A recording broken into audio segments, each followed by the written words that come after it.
ಕುಮಾರಸ್ವಾಮಿ ಅವರು ರೇವಣ್ಣ ಅವರ ಕುಟುಂಬವನ್ನು ರಾಜಕಾರಣದಲ್ಲಿ ಮುಗಿಸ್ಲಿಕ್ಕೋಸ್ಕರವಾಗಿ ಇದೆಲ್ಲವನ್ನ ಮಾಡ್ತಾ ಇದ್ದಾರೆ ಅಂತ ಹೇಳಿ ನನ್ನ ಮೇಲೆ ಗೂಬೆ ಕೂರಿಸಿದ್ದೀರಿ. ಈ ಪೆನ್ ಡ್ರೈವ್ ಸೂತ್ರಧಾರಿನೂ ನಾನೇ ಅಂತ ಹೇಳ್ಬಿಟ್ಟಿದ್ದೀರಿ. ಪಾಪ ಹೇಳ್ಕೊಂಡಿದ್ದೀರಿ. ನಮ್ಮ ಉಪಮುಖ್ಯಮಂತ್ರಿಗಳು ಹೇಳಿದ್ದಾರೆ, ಏನೋ ಸಿನಿಮಾ ಪ್ರೊಡ್ಯೂಸರು, ಡೈರೆಕ್ಟ್ರು, ಕಥಾನಾಯಕ ಎಲ್ಲ ಕುಮಾರಸ್ವಾಮಿನೇ ಅಂತೇಳಿ. ಇತ್ತೀಚೆಗೆ ಸಿನಿಮಾಗಳು ಹಾಗೇ ಇದೆ, ಬರ್ತಾ ಇರ್ತಕ್ಕಂಥ ಪ್ರೊಡ್ಯೂಸರ್ ಅವರೇ ಇರ್ತಾರೆ, ಡೈರೆಕ್ಟರ್ ಅವರೇ ಇರ್ತಾರೆ, ಹೀರೋನು ಅವರೇ ಇರ್ತಾರೆ, ಸ್ಟೋರಿ ರೈಟರು ಅವರೇ ಇರ್ತಾರೆ ಇತ್ತೀಚೆಗೆ ಸಿನಿಮಾದಲ್ಲಿ.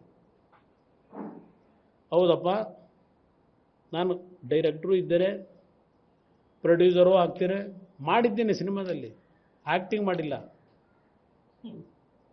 ಕತೆ ಮಾಡಬೇಕಾದ್ರೆ ಕೂತು ಕತೆ ಮಾಡಿಸಿದ್ದೇನೆ ಸಿನಿಮಾದಲ್ಲಿ. ಇಲ್ಲಿ ಕಥಾನಾಯಕ ಅಂತ ಹೇಳಿದೆಯಲ್ಲಪ್ಪ, ಏನು ಏಕವಚನದಲ್ಲಿ ಮಾತಾಡಬಾರದು ಅಂತಾರೆ. ಗೌರವಾನ್ವಿತ ನಮ್ಮ ಉಪಮುಖ್ಯಮಂತ್ರಿಗಳು, ನಮ್ಮ ಎಲ್ಲ ಮಂತ್ರಿಗಳು ಗೌರವಾನ್ವಿತರವರೆಲ್ಲ.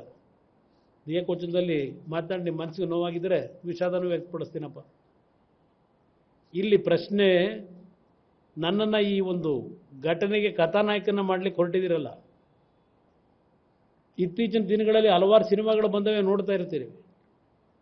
ಹಲವಾರು ಸಿನಿಮಾಗಳಲ್ಲಿ ಯಾವ ರೀತಿ ಕತೆ ಎಣಿತಾರೆ, ಹಲವಾರು ಸಂದರ್ಭದಲ್ಲಿ ಆ ಘಟನೆಗಳಿಂದ ಯಾವ್ಯಾವ ರೀತಿ ನೈಜತೆ ಇರುತ್ತೋ ನೈಜತೆ ಇರಲ್ವೋ ಇಕ್ಕಟ್ಟಿಗೆ ಸಿಲುಕ್ತಕ್ಕಂಥದ್ದೇನಿದೆ ಅದು ನಾವು ನೋಡ್ತೀವಿ ಸಿನಿಮಾದಲ್ಲಿ. ಅಂಥ ಸಿನಿಮಾಗಳೇ ಭಾಳ ಹಿಟ್ಟಾಗ್ಬಿಡ್ತವೆ. ನೋಡಿ, ಹಿಂದೆ ಒಂದು ನಮ್ಮ